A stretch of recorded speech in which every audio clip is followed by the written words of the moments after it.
It was just a normal morning during the holiday, with the sun shining bright, hinting at a fun day ahead. I was trying to get my son Aaron ready for his baseball game when everything changed suddenly. As I opened the door, I was stunned to see my husband Mark standing there. The same husband who had disappeared without a trace 3 years ago. "This is our home," he stated firmly, but with a hint of uncertainty in his voice. Before I could fully comprehend his return, another person appeared behind him. Clara, my sister-in-law. Seeing her made my stomach twist with unease. "We're here to take custody of Aaron," Clara declared, her words dripping with false kindness. I had often wondered about this exact situation, remembering how Mark and Clara had vanished around the same time. It seemed too coincidental to be true. But with the chaos of daily life and limited resources, I hadn't been able to investigate further. Lost in these thoughts, I barely noticed Aaron's voice behind me. "Mom, who are you talking to?" My heart sank. There he stood, my brave son, unaware of the storm brewing. Clara turned her predatory smile toward him. "It's nice to meet you, Aaron. I've been wanting to meet you for a long time." Her words churned my stomach. It was the same voice that had charmed everyone, hiding the manipulative and cruel nature I knew too well, the voice I had hoped to never hear again. Confused, Aaron looked at me and then back at them. "Dad, why are you here? And who is she?"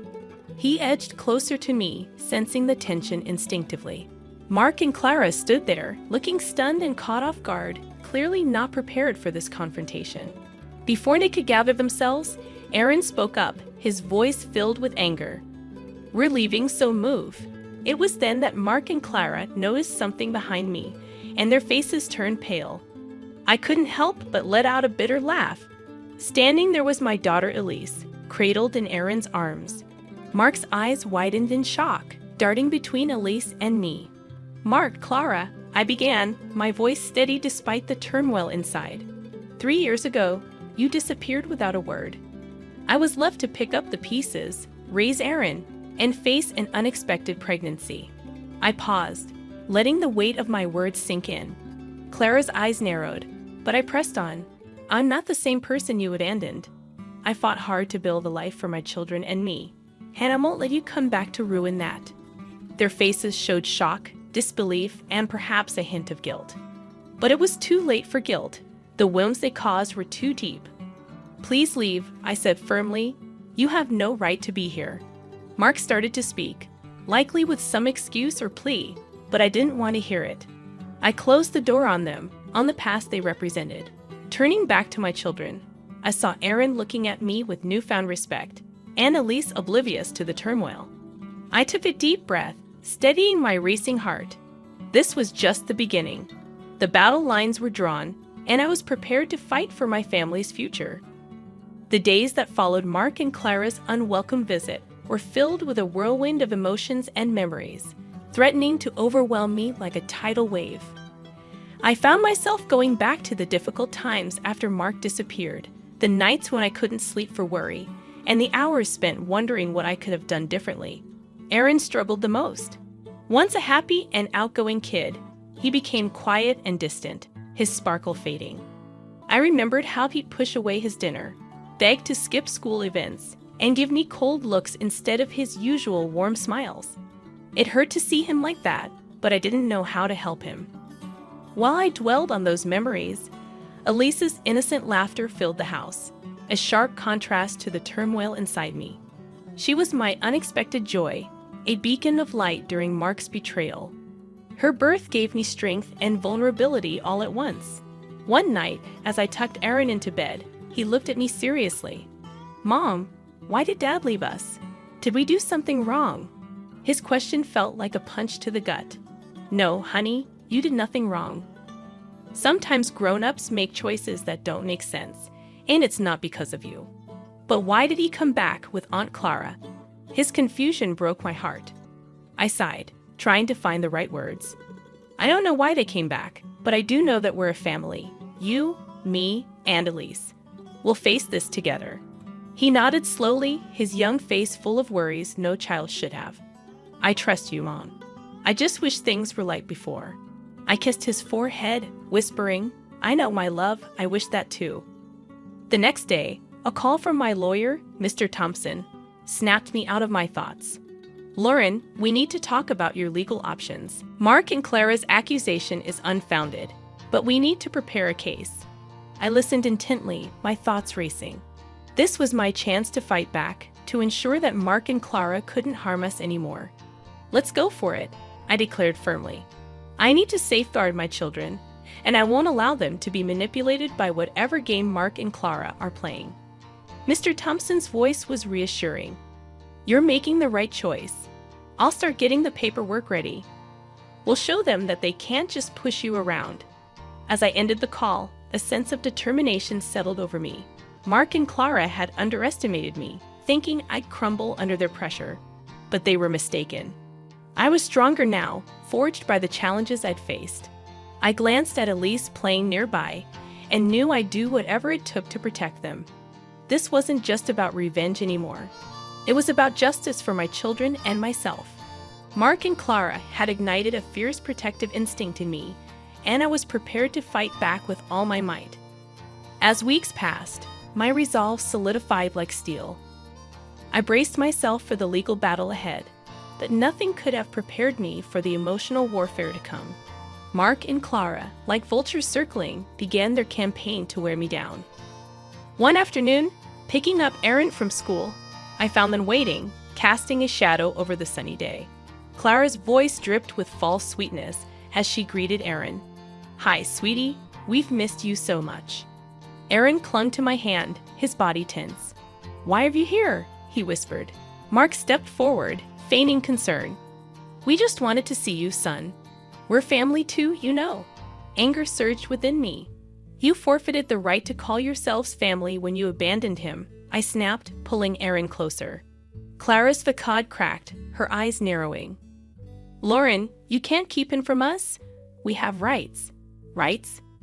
You have no rights here," I shot back, my tone icy. "You made your choice 3 years ago. Now you have to live with it." Mark's face contorted with anger. "You think you're so perfect, Lauren. You're just a bitter woman who couldn't keep her husband happy." Aaron's grip on my hand tightened, his body trembling. "Let's go, Aaron," I said, leading him away, but Clara wasn't finished. "You'll regret this, Lauren. We'll get what we want, as we always do." Their threats lingered as we walked away, but I refused to show them any fear. I had to stay strong for Aaron and Elise. That night, their words echoed in my mind as I lay in bed. The thought of losing Aaron to them was unbearable. I couldn't let it happen. I had to be sharper, tougher. The next day, I met with Mr. Thompson, my resolve like armor. "I want full custody of Aaron, and I want Mark and Clara to have no visitation rights," I stated firmly. Mr. Thompson nodded. "It'll be a tough fight, but I'm confident we can win. You're a great mother, Lauren. The court will recognize that." As the legal preparations progressed, I found an unexpected ally at home, Aaron. One evening, he approached me, his young face serious. "Mom, I want to tell the judge I want to stay with you. Dad and Aunt Clara, they're not really my family." Tears filled my eyes as I hugged him tightly. "Thank you, Aaron. That means everything to me." The day of the court hearing arrived like a gathering storm. I walked into the courtroom with Aaron beside me, ready to defend our future. During the proceedings, Clara tried to play the loving aunt, but her words rang hollow. Mark acted like a remorseful father, yet his eyes betrayed his true intentions. When Aaron spoke, his voice steady and resolute, the truth shone through. "I want to stay with my mom. She's been there for me when no one else was." The judge's decision was like a ray of hope. Full custody granted to me with no visitation rights for Mark and Clara. Leaving the courtroom, Mark seethed with anger, and Clara's eyes glinted with malice. But their reactions didn't matter. Aaron and I had prevailed together. While the victory in court brought a brief sense of peace, it was short-lived. Mark and Clara, wounded and desperate, became more dangerous. They launched a smear campaign, spreading lies and rumors about me in our community. I never expected the psychological battle that ensued. One evening, Aaron returned from school, his eyes filled with tears he refused to shed. Mom, kids at school are saying you took me from Dad, that you're mean for keeping me away from him. His words shattered me. Aaron, you know that's not true. Everything I've done is to keep you and Elise safe. He nodded, but doubt lingered in his eyes. I know, Mom, but it's tough. They just don't understand. I held him close, feeling his trembling frame. I know it's hard, sweetheart, but we'll endure. We're stronger than their lies. As days passed, the rumors turned uglier. Clara, always sharp-tongued, now wielded her words like a weapon, seeking to dismantle my world. I knew I had to fight back, yet I hesitated to stoop to their level. Then one day, Mark appeared at my workplace, feigning remorse. Lauren, can't we talk, for Aaron's sake? His words dripped with venom, his facade transparent. There's nothing to discuss, Mark. You made your choice. Now you live with it. He gripped my arm tightly. You're destroying my life. Lauren, you and that kid. I pulled away, my voice steady. No, Mark, you did that to yourself. As I walked away, his parting threat sent a chill down my spine. This isn't over, Lauren. I won't give up so easily. The legal win secured custody of Aaron for me, but it didn't put an end to the conflict. Mark and Clara persisted, and I could see how it affected Aaron. He was caught in a battle he couldn't grasp, torn between his biological father and the mother who had never let him down. One evening, Aaron approached me, his face filled with uncertainty. Mom, what if Dad changes? What if he wants to be a real dad? His words struck a chord. Aaron, I understand he's your father, and it's natural to hope for that. But we must see people for who they are, not who we wish them to be. There was a moment of silence before Aaron looked up at me, his eyes clear. I understand. I just wish things were different.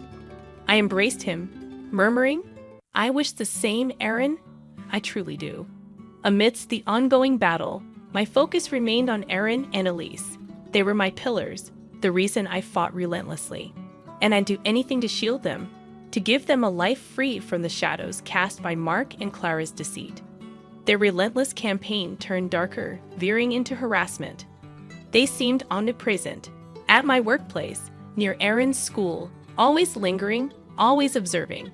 It became a psychological siege, its weight bearing down on me daily. Yet, I refused to be cowed. It was time to retaliate, to show them they couldn't disrupt our lives without repercussions. I arranged a meeting with Mr. Thompson, my determination unwavering. Mr. Thompson, it's time for more decisive legal action. I want to pursue a restraining order against Mark and Clara, and I want to sue them for harassment and defamation, I asserted. Mr. Thompson agreed wholeheartedly. I believe that's a prudent step, Lauren. Their behavior is intolerable, and they must face the legal consequences. The legal battles were arduous, but I remained steadfast. In court, Mark portrayed himself as the victim, a man unfairly treated by his vengeful ex-wife. Clara, ever the performer, shed tears over being deprived of a role in her nephew's life. However, their theatrics couldn't obscure the truth. The judge saw through their charade and granted the restraining order. Furthermore, they were instructed to compensate for the harm caused by their defamatory actions. Leaving the courtroom, Mark seethed with anger, while Clara's eyes smoldered with unspoken threats. Yet, this time, I refused to be intimidated. The law was on my side. Their defeat in court failed to extinguish their vendetta.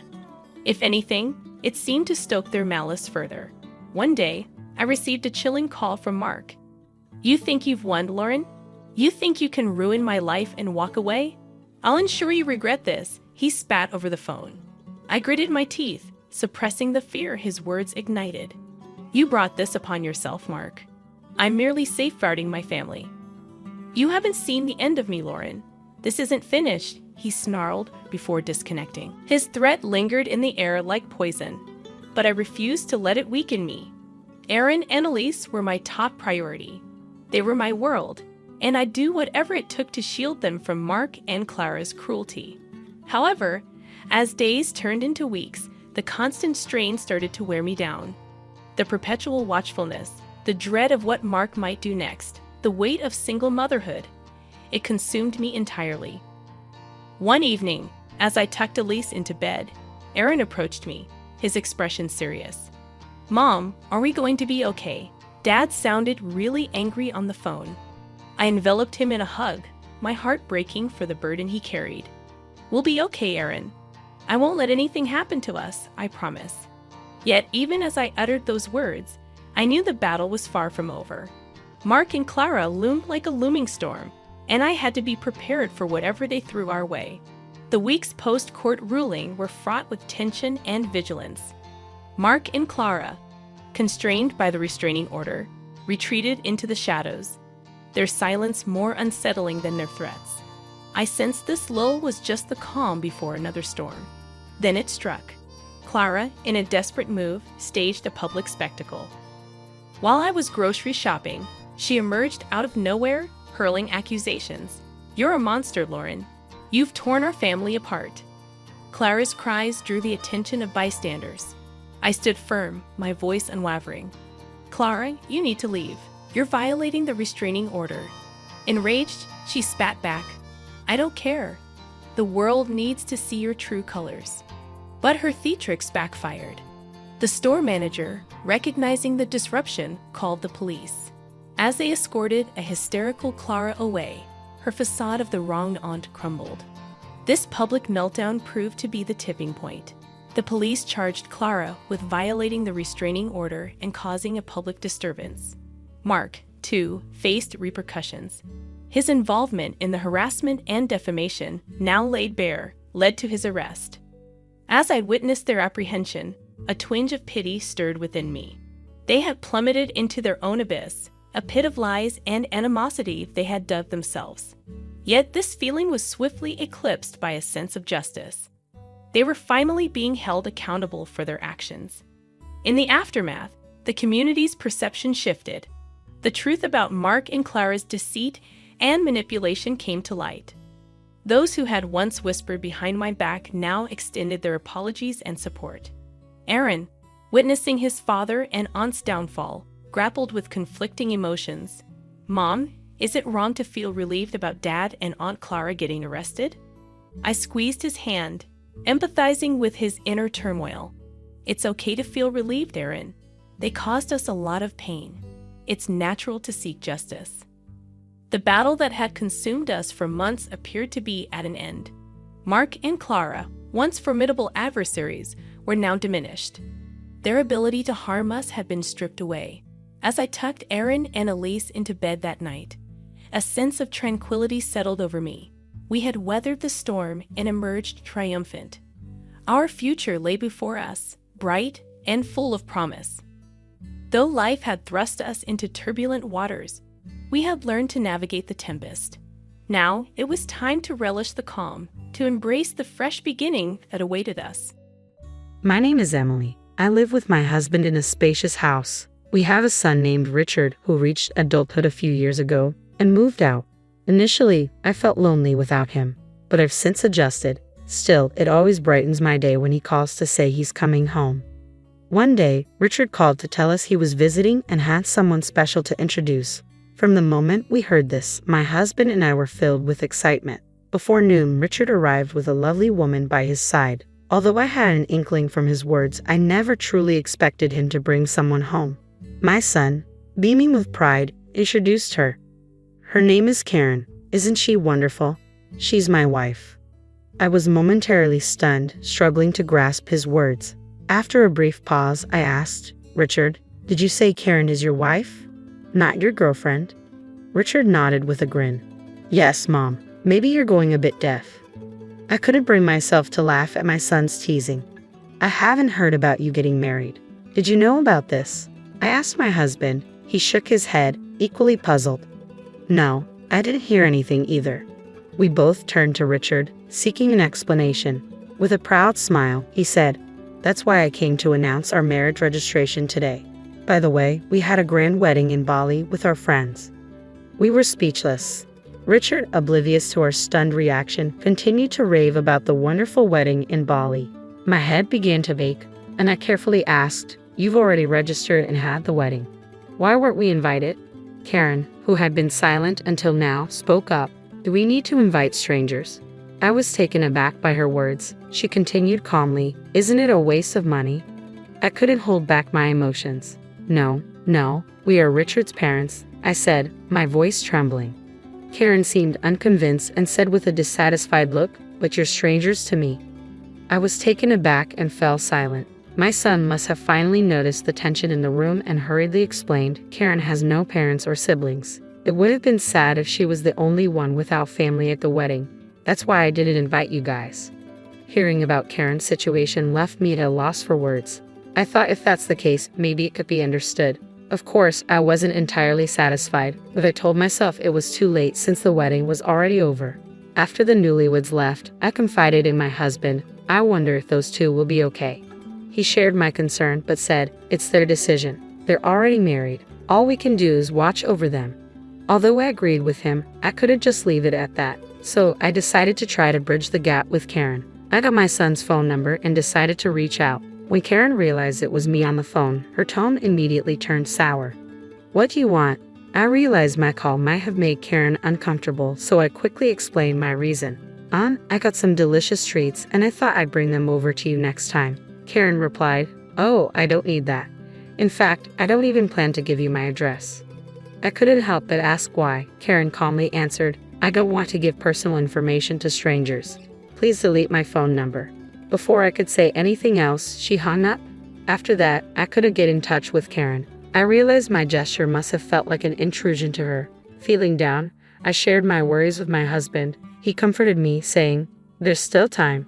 Don't rush. Forcing closeness won't necessarily lead to good results. Just hope that she'll open her heart to us someday." I took a deep breath and nodded. "You're right." A month after I stopped trying to contact my son and his wife, my son suddenly reached out. "What's going on?" I asked. He told me Karen is pregnant. I was thrilled by the happy news. Knowing how tough it can be for a first-time mother without her parents, I asked for their address so I could go help. But my son said, "No, I can't give you the address. We don't need help, just money. Give me your bank account number so I can transfer it." I tried to explain to my son how difficult childbirth could be, but he wouldn't listen. Moreover, he said that Karen herself was against it. In the end, I transferred only the money as my son requested. After that, I never heard from him again. There was not even a report of the child's birth. A year passed, and despite my attempts to call, I eventually couldn't reach him at all. It seemed my son no longer thought of us as family. Even if I wanted to confirm it, there was no way to get in touch. Feeling helpless, I went to the local supermarket one day and met a familiar face. At first, I didn't recognize him, but when he called out to me, I realized who he was. "It's been a long time. Do you remember me? I'm David Johnson." Hearing the name, my memory came rushing back. He was a friend my son often brought home during high school. I didn't recognize him at first because in my mind he was still a high school student. "David, you've grown up so well," I said, looking at him closely. David seemed pleased and a bit shy. Then I noticed the woman standing next to him. She wore a matching ring with David, and her belly was noticeably large. I involuntarily covered my mouth and exclaimed, "Oh my." David nodded shyly. "This is my wife, Olivia. Our child is due in 2 months." "Olivia, is it? Congratulations." "Thank you," Olivia said, looking momentarily confused before smiling happily. After a brief exchange of pleasantries, we parted ways quickly, not wanting to impose on the expectant mother. 2 months later, I received an email from David. We had exchanged contact information during our reunion because he wanted to share the news of the birth. The email included a photo of their newborn baby, a truly adorable little one. As I looked at the picture, I couldn't help but imagine what it would be like if it were my own grandchild. I looked at the photo of the baby, someone I had never met, and found myself shedding a few tears. I emailed David, offering to send a gift to celebrate the occasion. Shortly after, a flustered David called me. "I didn't reach out with that intention, so please don't trouble yourself." I couldn't help but chuckle at David's apologetic tone. "That's not it. I just want to celebrate, since I can't do anything for my own grandchild." There was a pause on the other end before David asked, "Something happened with Richard, didn't it?" I remained silent, and David continued. "I was hesitant to tell you, but actually," he revealed a shocking story. Olivia was originally Richard's girlfriend. Richard had chosen another woman and unceremoniously dumped Olivia. That woman was Karen. Olivia was devastated after being abandoned by Richard, and I couldn't leave her to deal with it alone. I tried to convince Richard to make things right, but he wouldn't listen. Eventually, I gave up and ended our friendship. David's story ended there. At that moment, I felt a deep sense of anger toward both my son and Karen, despite being my own child. I also realized that my actions had unintentionally reminded Olivia of her painful past. Even though I wasn't aware of it, I had caused her distress. She likely didn't want to see Richard's mother. I'm truly sorry for mentioning that I wanted to celebrate. I apologized. David quickly reassured me. You don't need to apologize, Mrs. Smith. Olivia doesn't mind. She was the one who wanted to send the baby's picture. Please don't worry about it. Their kindness only made me feel more guilty. David then added, I just don't want Olivia to have anything to do with Richard and his wife ever again. I agreed wholeheartedly. I'll do whatever I can to help, even if it might not be much. I also shared with David the strained relationship I had with my son and his wife. David was visibly shocked by Richard's recent behavior. We quickly shifted the conversation to lighter topics before ending the call. I relayed everything I had learned from David to my husband. I then told him that from now on, I would consider Richard and his family as strangers. My husband agreed. At least we can take a breather. I glanced around the room, where most of the unpacking was complete, and nodded. Our new life begins here today. The house we have lived in felt too large for just the two of us. When we were considering moving, we were introduced to this newly built high-rise condominium. We had planned to inform our son about the move, but ultimately decided against it. I headed out to buy ingredients for dinner. As soon as I stepped out the front door, someone called out to me, Mom. I turned around, unsure of what I was seeing, and there was my son, approaching with a slight smile. Why didn't you tell me you moved? I was surprised to find strangers at the old house. I had to search quite a bit to find you, he said. I met his gaze with stern eyes. I didn't need to tell you. You're a stranger to me. Richard seemed taken aback by my change in attitude and grew flustered. What are you talking about? I'm your son. I ignored him and started walking. Richard quickly fell into step beside me and continued talking. Mom, I want to apologize for everything that's happened. I was misled by Karen. You must have some extra money if you're living in a new high-rise condo, right? Despite Richard's attempts to engage, I kept walking. Seeing that I wasn't responding, Richard's tone grew anxious. Karen was a habitual liar. Her claim of having no family was false. She was actually disowned by her parents due to a romantic scandal at her previous job. When I glanced at my son, he misunderstood my silence and continued to criticize Karen. Karen came to me for money after she couldn't make it on her own after quitting her job. I was just deceived. I should be able to live in that high-rise condo too. I stopped and faced him. He seemed hopeful that I was finally ready to listen, but I held his gaze firmly and said, You chose that dishonest woman despite being in a relationship with someone else. This is the consequence of your actions. Richard looked stunned by my words. I delivered my final message. Your only family now is Karen. You two are perfectly suited for each other. Leaving him there, I walked away and contacted David. I was concerned that Richard might cause trouble for David or Olivia. As I feared, Richard had tried to apologize to Olivia and asked David to mediate between us. He even said something absurd like, You two got married because of me. David, at his breaking point, announced he was severing ties with my son and warned that he would call the police if Richard continued to harass them. In a panic, Richard fled. Afterward, Richard tried to spread malicious rumors about David and Olivia among their mutual friends, but was met with disdain instead. Karen, who was supposed to be his only ally, abandoned him, running off with another man after squandering all of Richard's savings and left their child behind. Seeing the situation worsen, we decided not to intervene despite hearing the rumors. Eventually, Richard came to us with the child in tow. You must feel sorry for your grandchild, right?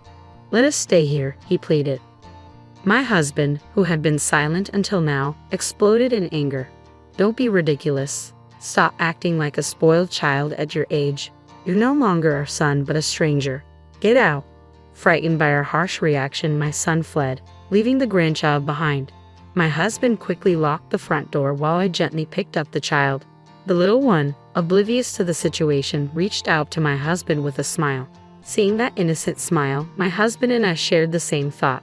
While we have no intention of forgiving our son and Karen, the child is innocent. We exchanged a nod and decided to raise this child ourselves. I heard that my son is now doing physical labor, likely struggling to make ends meet with a job he detests. Despite his hardships, he hasn't tried to come back home, though even if he did, the outcome would be the same. My husband and I are fully occupied with caring for our grandchild.